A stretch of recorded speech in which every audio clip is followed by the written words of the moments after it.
F2 generation ಇದು, ರಾತ್ರಿ ಹುಟ್ಟಿರೋದು. ಇನ್ನು ಕಸ ಕೂಡ ಹಂಗೆ ಇದೆ. 4 kg 800 ಗ್ರಾಮ್ ಇದೆ ಇದು. 13 kg ಇದೆ.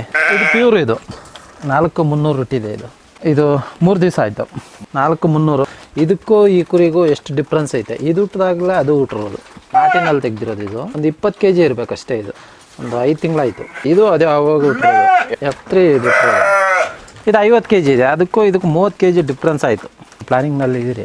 ಸ್ಟಾಲ್ ಓಪನ್ ಮಾಡಿಸೋಣ ಅಂದರೆ ಮರಿ ಇಲ್ಲ ಸದ್ಯಕ್ಕೆ. ಮರಿ ಇದ್ದರೆ ಸ್ಟಾಲ್ ಓಪನ್ ಮಾಡಿಸಿ ಕಟಿಂಗ್ ಕೊಡೋಣ. ಡೈಲಿ ಒಂದು ವಾರಕ್ಕೆ 1, 2, 3 ಯಾರು ಮಾರಬೇಕು ಅಂತಿದ್ರು ಅವರೆಲ್ಲ ಹೋಗಿ ಕೊಡಲಿ ಅಂತ ಒಂದು ಇದು ಮಾಡೋಣ ಅಂತಿದ್ದೀರಿ. ಇನ್ನು ಸದ್ಯಕ್ಕೆ ಕಟಿಂಗ್ ಬರ್ತಾಯಿಲ್ಲ. 100 kg ಬಂದರೆ ಆ ಮಾಂಸನ ಹೆಂಗೆ ತಿನ್ನೋದು? ಮಟನ್ ಅಷ್ಟು ಬಲ್ತಿರುತ್ತಲ್ಲ, ಹಿಂಗಿರುತ್ತೆ ಹಿಂಗಿರುತ್ತೆ ಅಂತ. ಆದರೆ ವಯಸ್ಸಾಗಿರಲ್ಲ. ಇದು ಹೊಸ್ದಾಗಿ ಮಾಡಿರೋದು.